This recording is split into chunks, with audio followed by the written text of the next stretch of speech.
Neil Miller, I was wondering if you could start with this question we get a lot from listeners about what the ideal TV settings are. Let me give you a little slight preamble on that. When The Long Night, an infamous episode from the final season of Game of Thrones, aired, this big battle at Winterfell, a lot of people had this complaint that they couldn't see what was going on.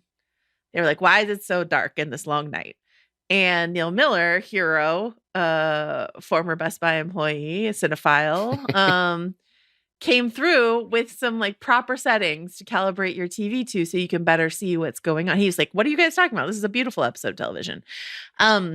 This is especially relevant here because the director of that episode, Miguel Sapochnik, is one of the co-showrunners in House of the Dragon.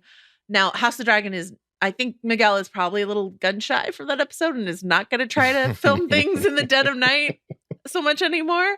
But just in case he does, Neil, like how should we calibrate the settings on our TV?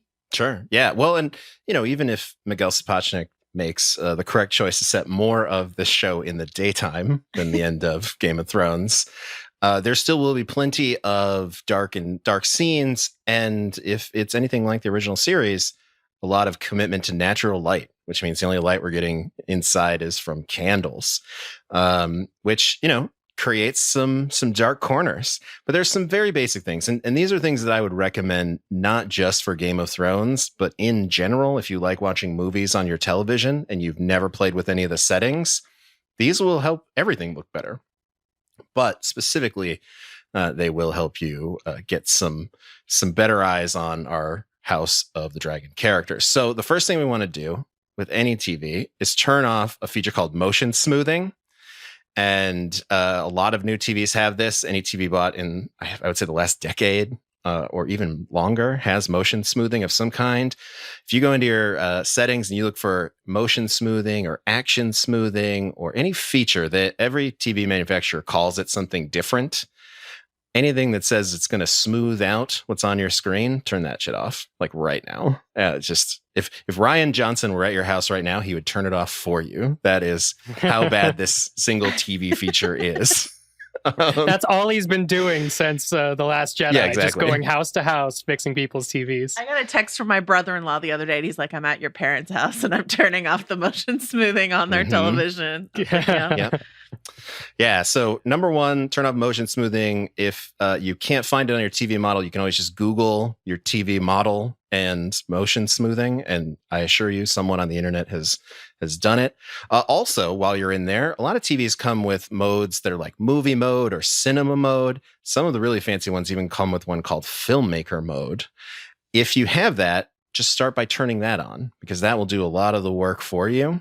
And it'll set your brightness and your contrast and everything will look a lot better. So if you've got a movie or cinema or filmmaker mode on your TV, turn that on. Then it's important to point out that the ambient light in your room does matter. The darker you can make the room where your TV is in, the better this will all work. But even in brighter rooms, you should still be able to adjust the settings and see darker details like the episode The Long Night. So there's a couple of settings you want to mess with. First of all, a lot of folks, they just turn their brightness up because they think, oh, my TV needs to be brighter. That's not great. You got to resist the urge to turn that up. You should have that right around the middle, somewhere at 50%. What you do want to turn up is your contrast because we want a difference between white and black to be great. We want to see the details in things that are dark colors on dark colors in dark environments. So you want to turn your contrast up, turn your brightness down. And if your television has a color temperature setting, most likely when it came out of the box, it was set to cool. And you want to switch it the other way to warm colors. Because here's a fun fact about all these TVs. They are set to come out of the box and go right onto a showroom floor, which is underneath a bunch of fluorescent lights in a warehouse somewhere. So not really set for your living room. So you want to go contrast up, brightness down a little bit, color temperature warm.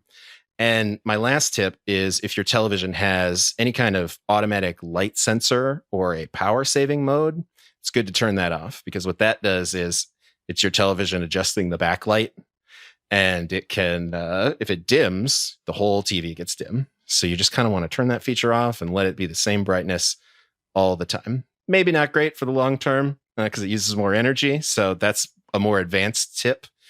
but it will help you if you're having trouble seeing stuff on your television. So you have it. Keep your brightness down, your contrast up, your colors warm, and darken those windows in your room. But I will say this: when we watched the finale of Game of Thrones, the Iron Throne, we were at Joanna Robinson's house, her old house. And this is a place where her television was mounted on a wall and surrounded by windows. So there was no chance of us getting that room dark because we would have killed all of her plants if we did that. So, but Dave and I watched it there. It looked great. We made sure that the settings were right. Still looked pretty good. I mean, the ideal place to see an episode like that, of course, is in a movie theater where it's super dark and there's no light other than a projector. But we can't watch House of the Dragon in a movie theater. You got to do it in your living room. So I say be prepared, and then you won't have to go on Twitter later and you can find other things to complain about in the episode. Not that it's too dark. The first thing I remember when you came over that weekend to watch the finale with me, the first thing I made you do was change the settings on my TV. So thanks for that. Yeah. And I kept them ever since. All right. Well, that still holds up. On genuinely, not a like month goes by since that all happened that someone hasn't asked me, what are the TV settings again? What are the Neil Miller TV settings? So there you go. There they are for you. Neil might like write up a blog post about them or something like that. But at some point, that's, just listen to Neil's gentle honeyed tones tell you how to fix your television. You'll thank us for it.